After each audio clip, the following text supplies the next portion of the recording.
TKM Incorporated in Moss, Tennessee is a construction company that specializes in erosion control, seeding, and soil, hydroseeding, hydromulch, minor excavation, and silt fence. They also provide traffic control and construction signs. Their business is keeping people safe, but their passion, their mission, is they wish that all men could be saved. TKM has adopted the nickname the King's Men because as they serve you, they also serve the King. If they could provide any of their services for you, please contact them at 931-243-3958. That is 931-243-3958. Or you can contact them on the net at tkminc2001@twlakes.net. That is tkminc2001@twlakes.net. TKM Incorporated is a sponsor of Keeping Up with Jones, the Lonnie Jones podcast adventure.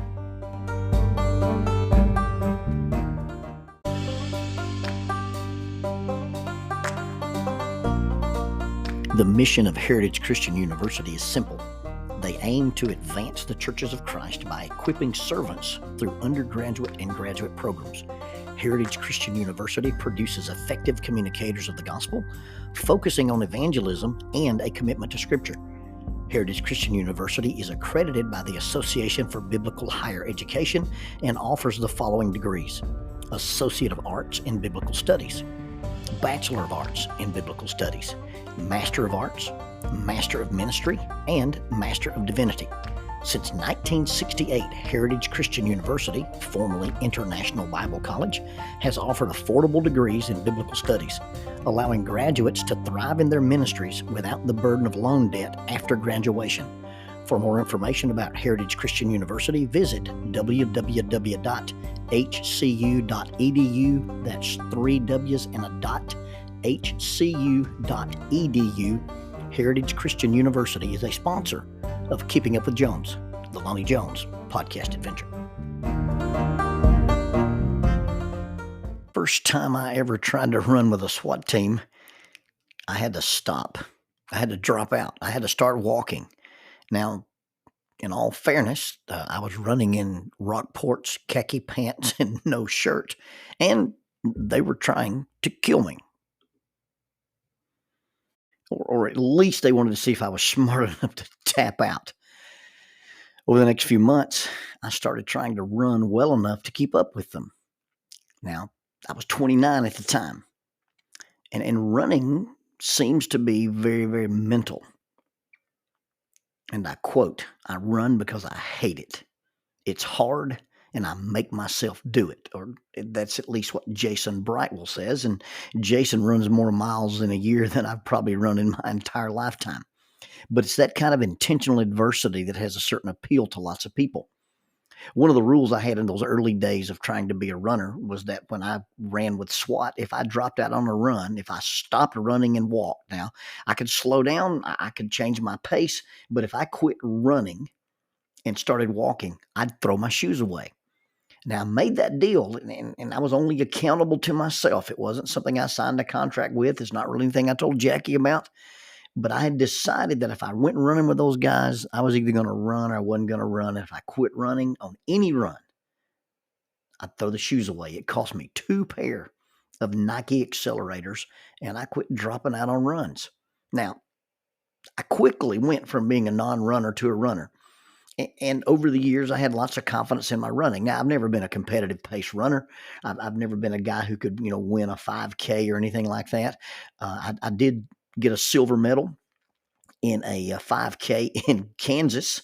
I was out there on Memorial Day weekend with Jackie's family, and they said they were going to do this little run, and I was due to run anyway.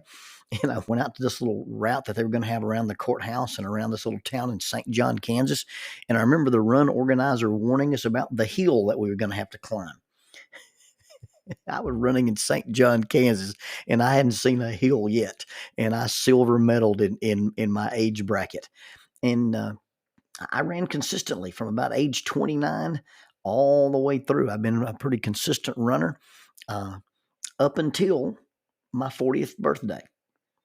On my 40th birthday, I did the 40-year challenge, and I had often said, I'd taken lots of youth groups up to Fall Creek Falls, and driving up that back way, not the new road, but up the back way into Spencer, Tennessee, I had made the remark one day, you know what, I'm gonna run that hill when I turn 40. And so the week of my 40th birthday, I ran the hill. I ran up the mountain into Spencer, Tennessee.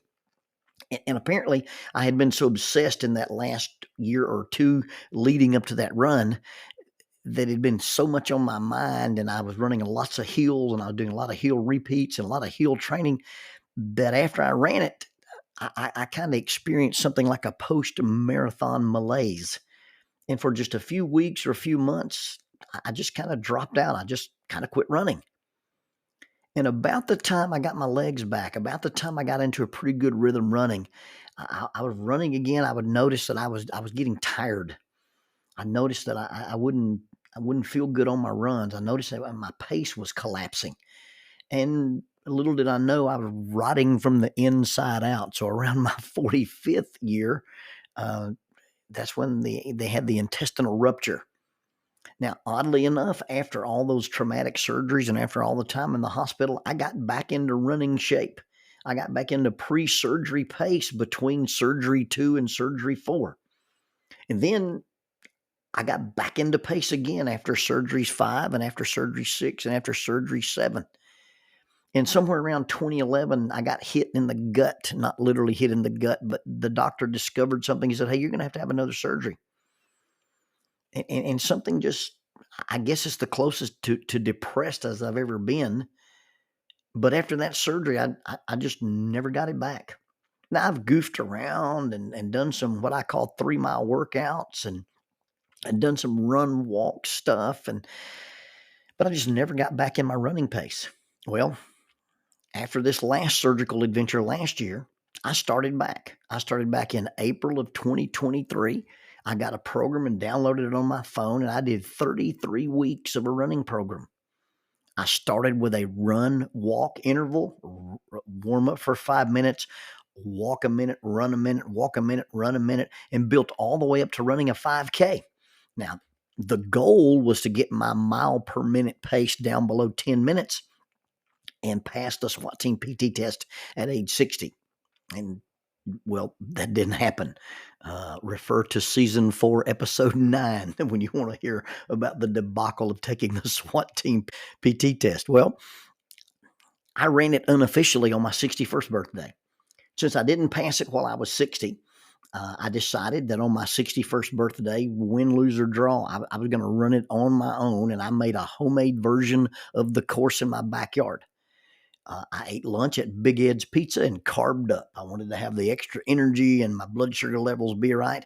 And so later that afternoon, I donned my body armor, sans a ceramic plate.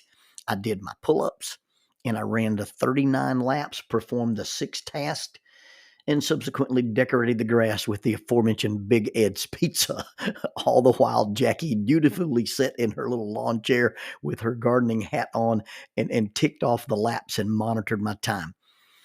In the end, I was still too slow to pass the test, but I was running again. And even though my pace is degraded and I'm probably not going to get that back, I was running pretty consistent. In fact, last year I ran consistent up until about mid-December, but I lost my rhythm. I lost some training days due to travel, due to sickness, due to some snow and ice, and probably, to be honest, due to deer season.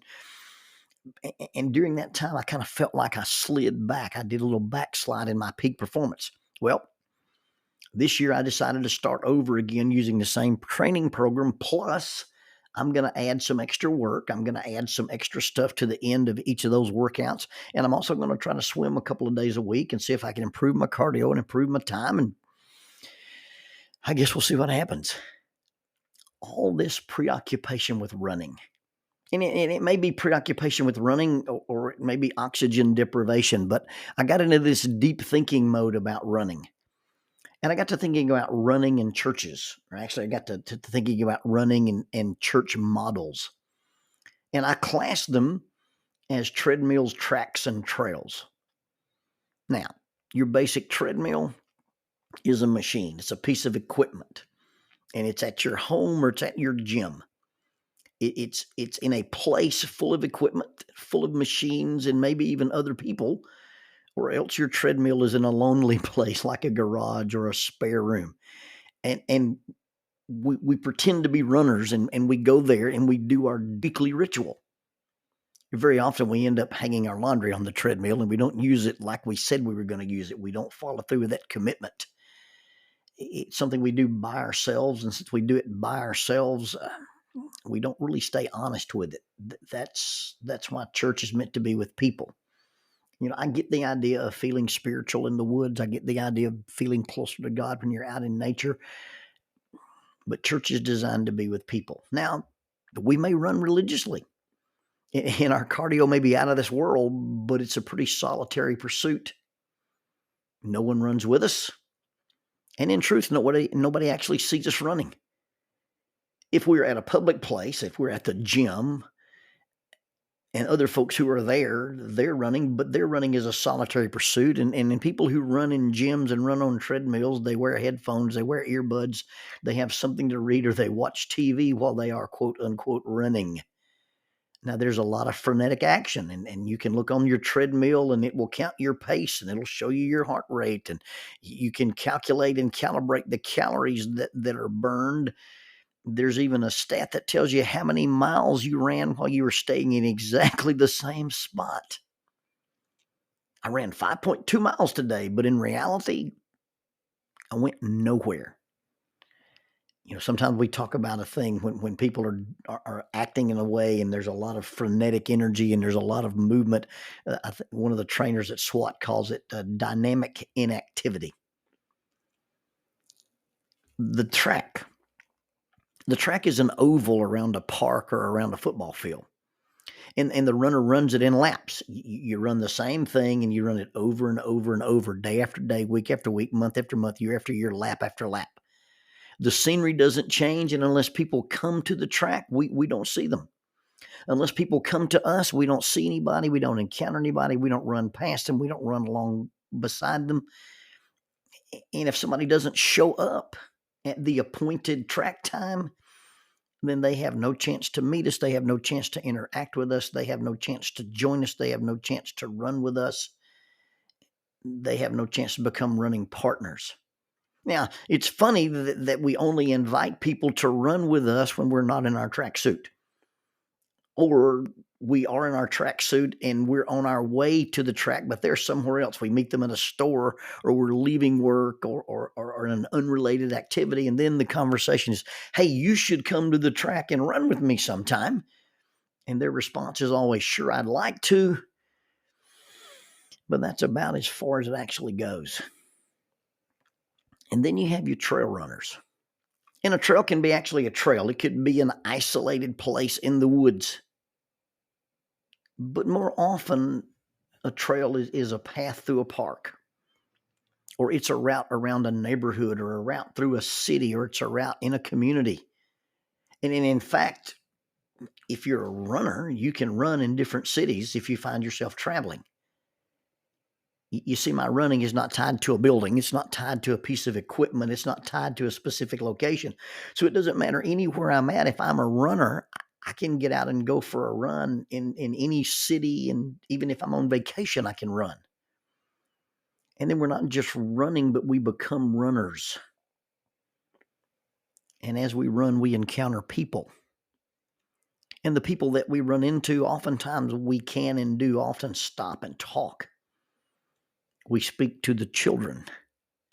We change our pace and run with others, or change our pace and allow others to run with us.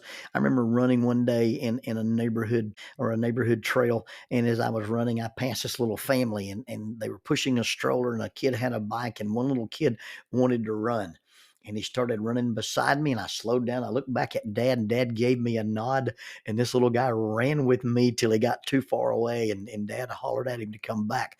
But just for a moment, this little bitty tiny boy had been a runner with a guy who was running. We're running in these neighborhoods, and we're running these paths, and we stop and talk to people. We notice people's pets. We notice people's children.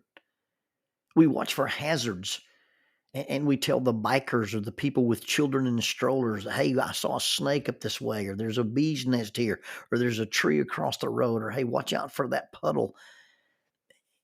And we tell them something that they need to know about. In a neighborhood, if we run often enough and we run consistently enough, we end up with the regulars. We have the people we see on our morning run. We have the people we see on our evening runs. We have the people we see on our midday run. You always see that family on the way to school. You always see Mrs. X or Mr. X taking out the trash and rolling it to the road. You become aware of the teenager up the hill when he or she just got their license, a new sports car, and a cell phone. And as part of all this routine, you notice and you learn to expect to see people. And honestly, they expect to see you. And you're a runner, but you pass people who are also runners and walkers and pedestrians and motorists and neighbors in the yard or sitting on their porch, neighbors working in their yard. And at some point, running and people that you encounter begin to merge. And it's not just about running, and it's not just about people, but it's running into people. And if you run often enough and you run past Mrs. X's house enough and you don't notice her, you don't see her, and you don't see Mr. X taking his garbage out to the road, then you may stop your run and knock on that door and ask, is everybody okay? And sometimes you can be at a ball game, or you can be at a store, or you can be at a school function, and somebody in that community will almost always walk up and say, hey, aren't you the guy that I see running? And see, there are people who don't know you, but they know you run. There are people who don't know you, but they know you are a runner. Now, I get that metaphors are imperfect, and they're often incomplete, and that which proves too much proves too little. But if you've decided to do this thing that we call the Christian race, if you've decided to be a person who's running the race of faith, then you can be somebody who does church on a treadmill. And you go at the same time, at the same place, and it's a solitary pursuit, and you do it on your own, and you don't really encounter and invite anybody to go with you. Or you can be somebody who spends your time at the track, and you go every week at the same time, and you just expect others to join you there. And if they don't join you there at your time, at your appointed place, at your appointed time, then they're never going to be there, and you're not going to join them, and you can't do anything to get them there. And you feel good about being a runner, and you feel bad for those people who don't come to the track and run with you. Or we can decide to be people who take our running outside the building. We can be people who take our running away from the equipment. We can be people who are the church. And then we're seen in our parks, in our neighborhoods, in our cities, in our schools, in our communities. We're seen at races, and we're seen with all races. You see, the commission Jesus gave his followers was not merely go. He didn't tell them to go and be tied to treadmills, gyms, and tracks, and meeting places with equipment and memberships. But what he told them was to make disciples as you are going about. And that's the difference between running and being a runner.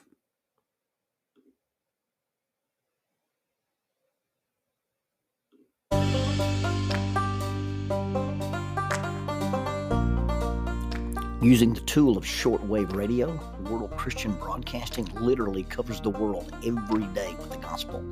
They use 2 large curtain antennas. One is located in Anchor Point, Alaska, and the other in Madagascar. They send out messages that are recorded at their international home in Franklin, Tennessee. They make available 40 hours of broadcast every day.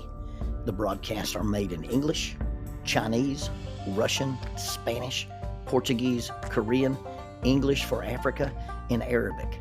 They would love for your group to visit them.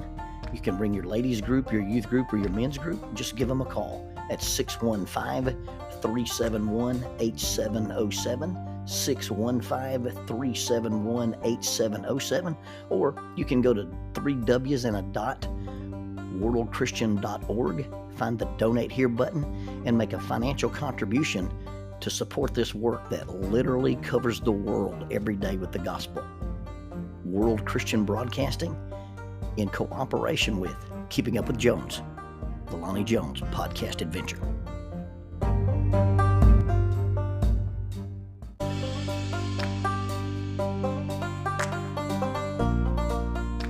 Keeping Up with Jones, the Lonnie Jones podcast adventure. I am your host, Lonnie Jones. My wife Jackie and I moved to the city of Huntsville in 1986 for me to be a youth and family minister. I have been a minister since 1980. I have served in this community as a police chaplain assigned to a SWAT team since 1992, and I've been in private practice as a licensed professional counselor since 1998. I'm also an adventure educator and an avid outdoorsman. I dabble in rock climbing and I goof around with Brazilian Jiu-Jitsu. Our life has been full of many wonderful experiences and some just outright adventures. I used to write about those things in a little church bulletin article. So now instead of asking you to read those things, we're just going to talk about them in our podcast. And as we talk about them, we're going to talk about the facts.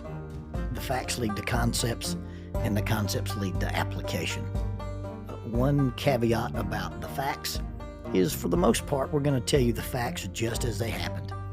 But every now and then, we're going to tell you the way other people have told us they remember it happening, with a little bit of embellishment. It's all good, clean fun and for educational purposes. Thank you for listening, and we hope you enjoy Keeping Up with Jones.